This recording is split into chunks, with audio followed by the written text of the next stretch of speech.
Good morning, everyone. This morning's subject is the wonderful subject of grace. What a subject that is. The title of this morning's session is Living Together in Grace, together being our campaign title for this season. And you know, I'm sure you're all aware of many scriptures that talk about the grace of God. And one of the most famous is Ephesians 2 and verse 8 and 9, which tells us that it is by grace that we are saved through faith. It is the gift of God,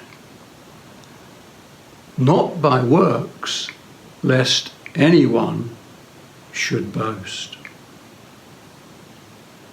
Sure, that's familiar to many of you. But here's a question that I want to explore this morning. Do you think it's possible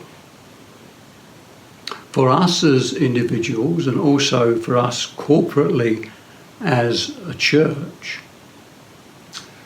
to quote scriptures on grace, to confess belief in grace, to preach about grace, and of course to sing about grace, which we often do, and yet in reality be living under law? Surely not. Surely not. Is it really possible that some of us evangelical Christians and churches are not actually living under grace at all? So that's what I want to explore with you this morning. See what we think.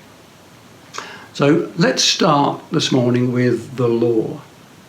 Now the law says, doesn't it, do not commit adultery.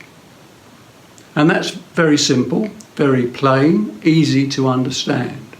Do not commit adultery. But then Jesus comes along. And he says in Matthew 5 and verse 28, that even looking at someone with lust in our heart is committing adultery. So what Jesus seems to be saying is that contrary to many of our expectation, grace doesn't lower the bar of acceptability, it actually raises it. That's a strange one, isn't it? Strange to get our heads around that idea. So let's go around this loop again. The law says, do not commit murder. Again, very clear, very plain, very easy to understand. Until Jesus comes along again, and in verse 22 of Matthew 5, he says, even holding anger in your heart against someone is committing murder. And Jesus continues to teach in that vein, raising the bar of acceptability under grace right the way through the whole of Matthew chapter 5. It's raising the bar of acceptability. So you can't even get angry without committing murder. You can't even look at someone inappropriately without committing adultery. Jesus seems to be raising that bar impossibly high. Precisely. That's the whole point. All we have to do is to say, Lord, I can't live to that standard. It's beyond me in my own strength. Help me. And as soon as we say that, something strange and wonderful happens. And you know what that is? Jesus takes that bar and he throws it away. He gets rid of it altogether. And he makes us totally righteous in the eyes of God by his grace. Romans 3 and verse 24. So that's the theology. And most of us are aware of and believe in the theology. The problem, however, often comes in living it out. You see, we in the church are rather fond of our bars, aren't we? We love our bars. I'm not talking about the Rose and Crown down the road, but our bars of acceptability. You see, bars give us a measure of holiness and ensure right order and behaviour in the church. And as much as we all love Jesus, some of us are a bit sceptical about this idea, his idea of throwing the bar away. And so what often happens in churches is something like this.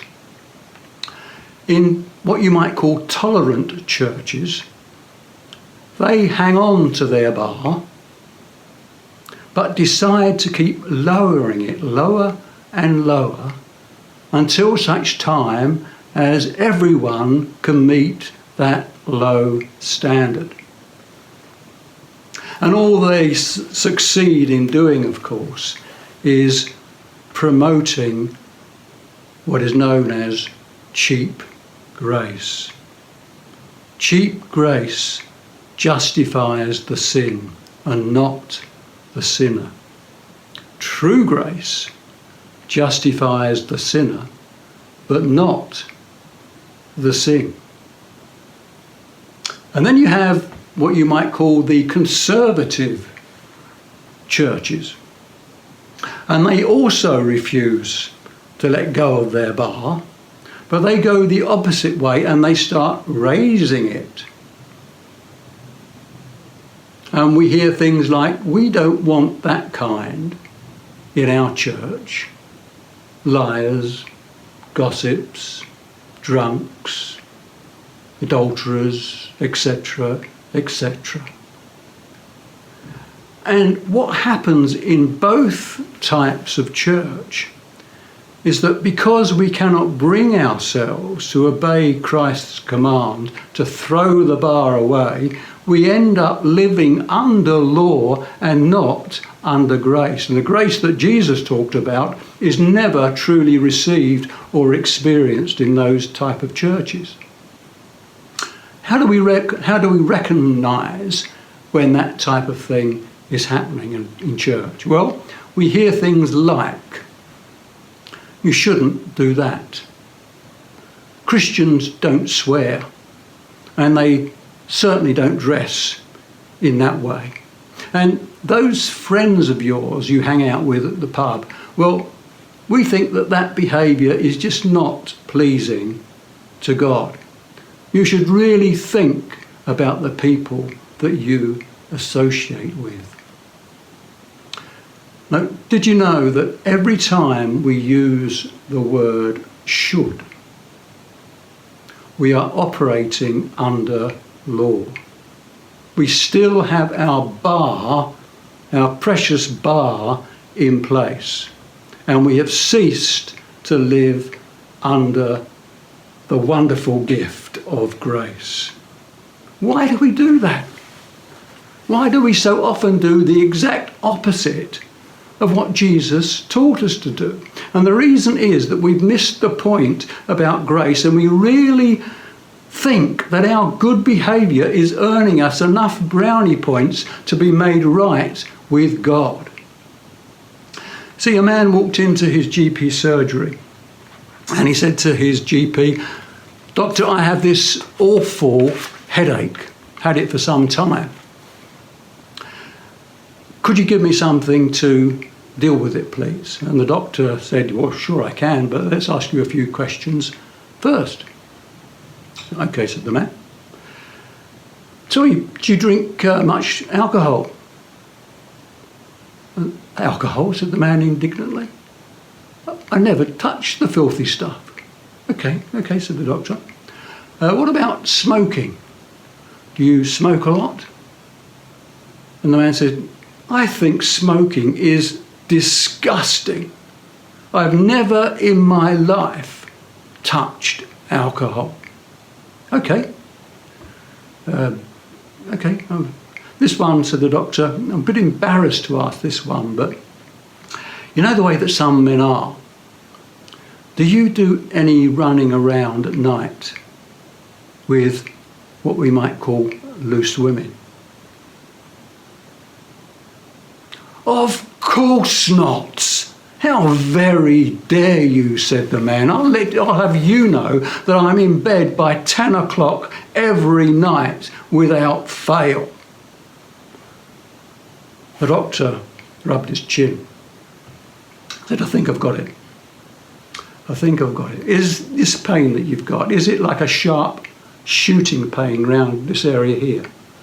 And the man said, yes, exactly. That's what I've got. Can you give me something for it? And the doctor said, well, I think the solution is simple. Your problem, my friend, is that your halo is on too tight. And it just needs loosening a little.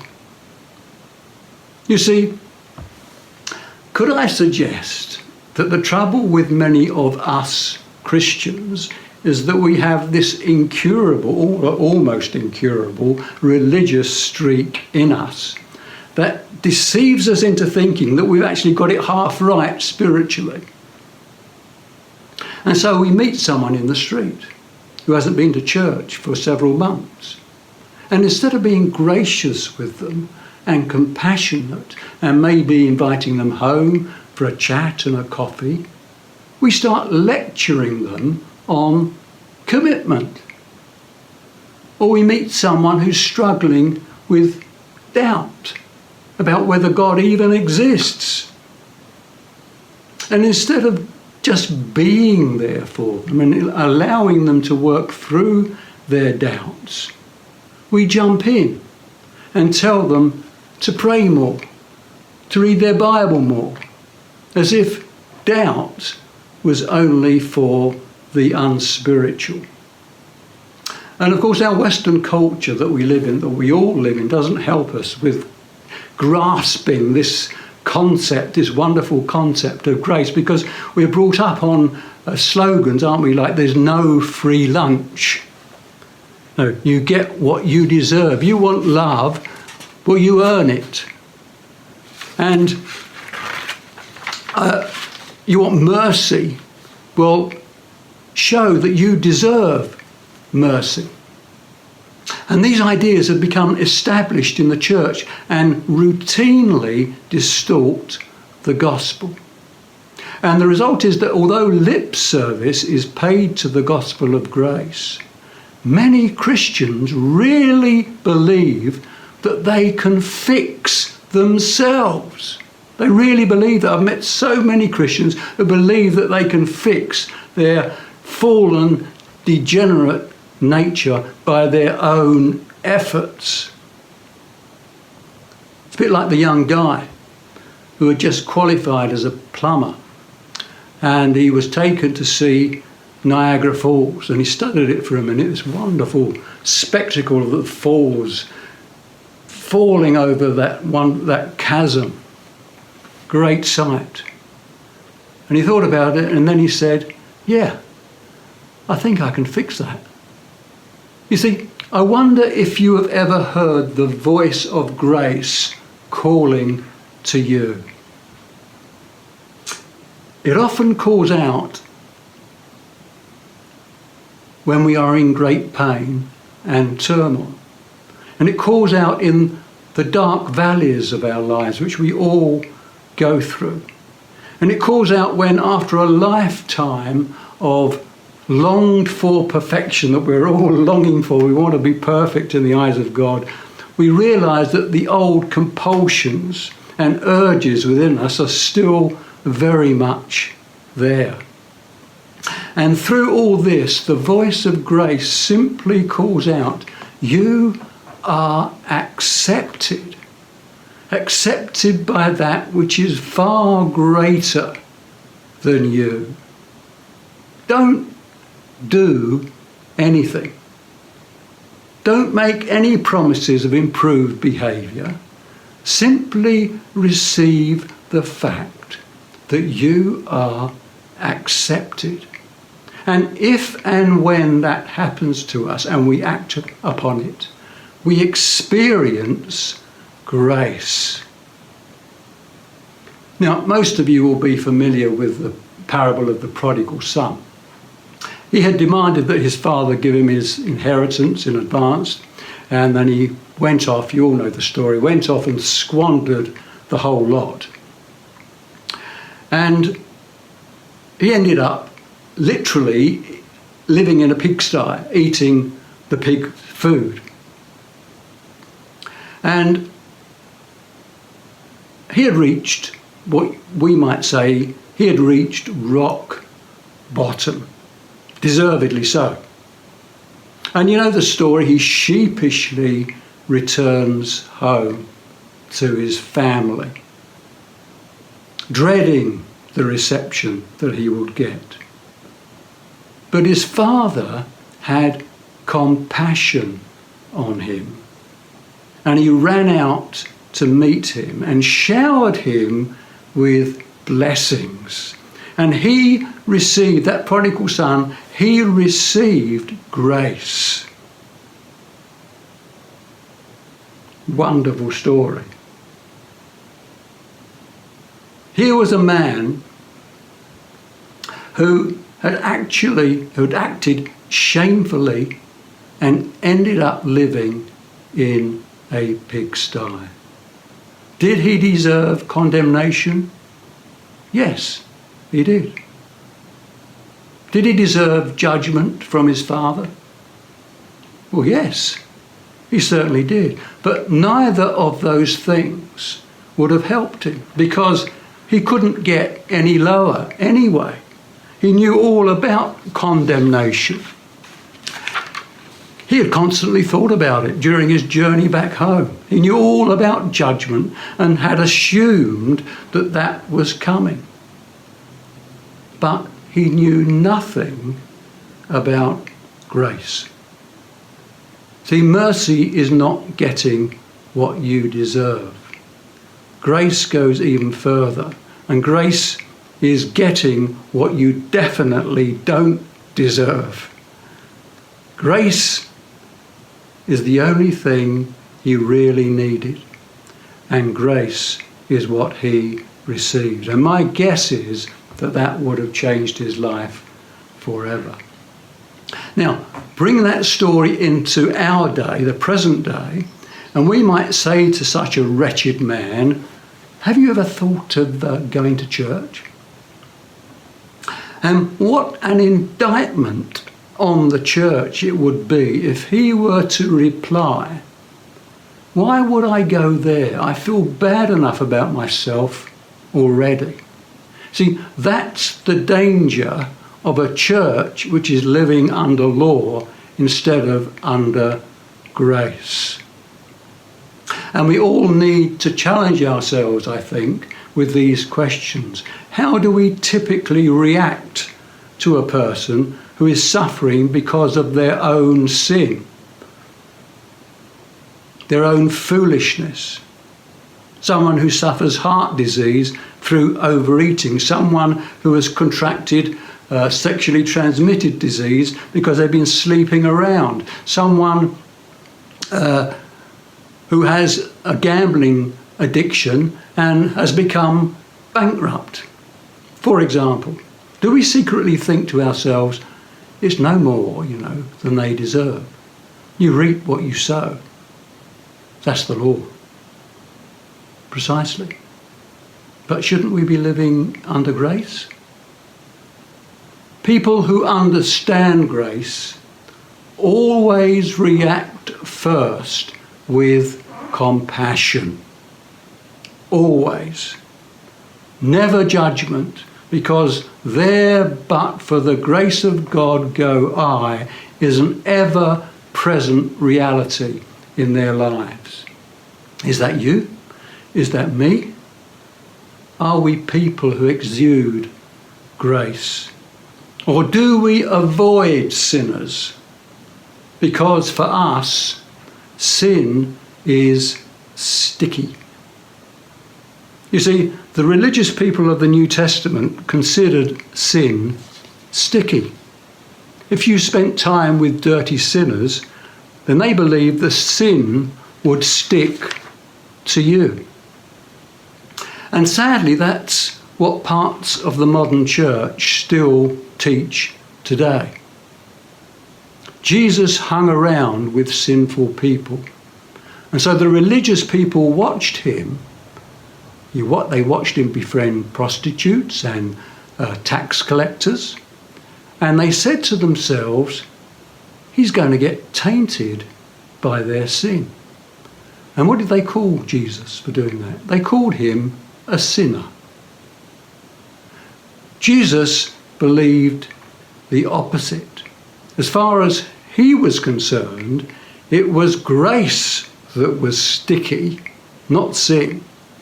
That's why he sought out the wrong people.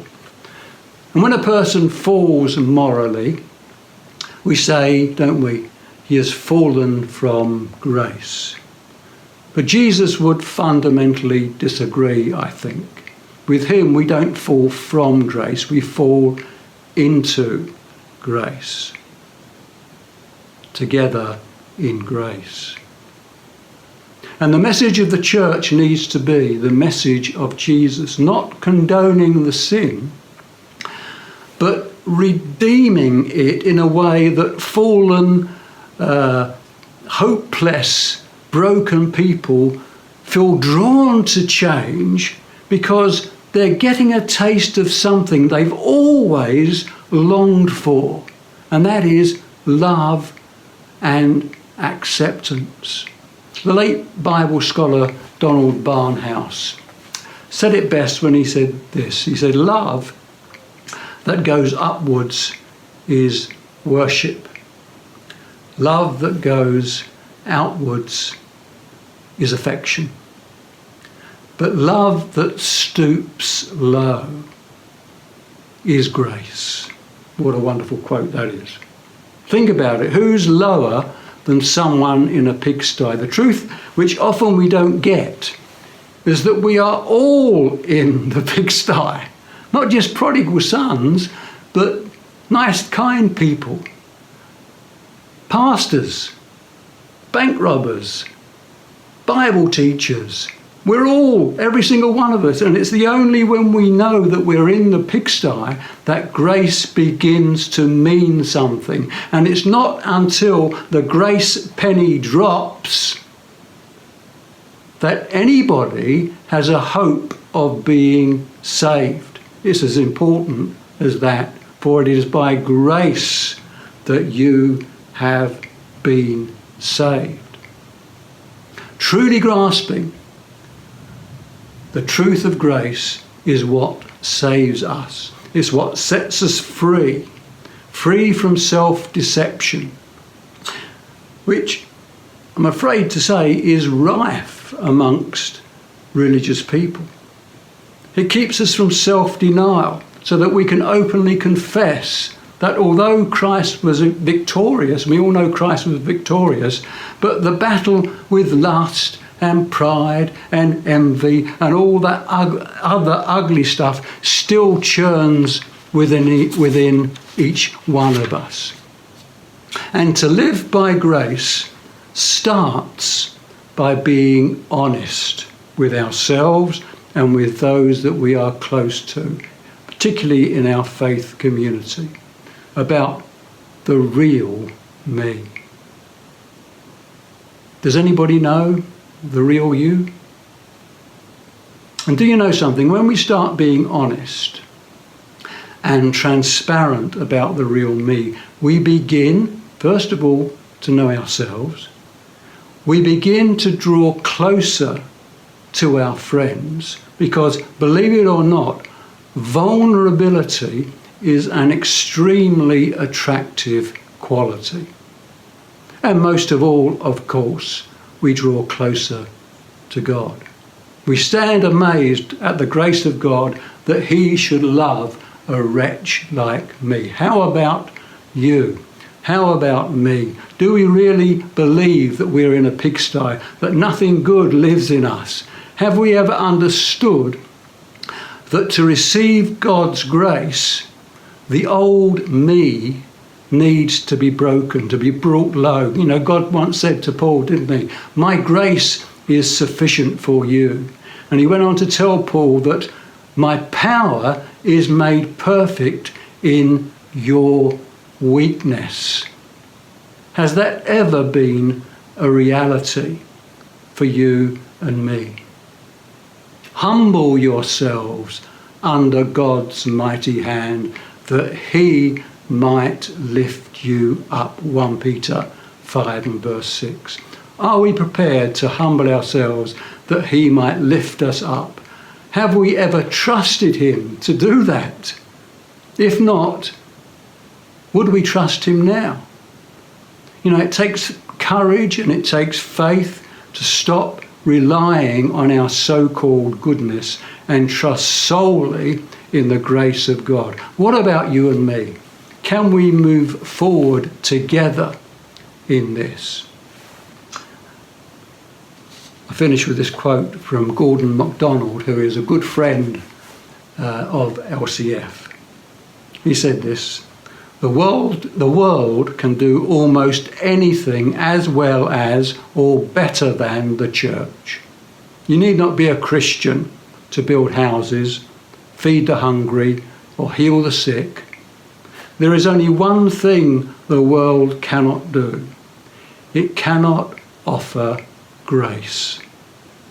And only those who have received grace can offer grace to others. Have you received it? Will you live it? Amen.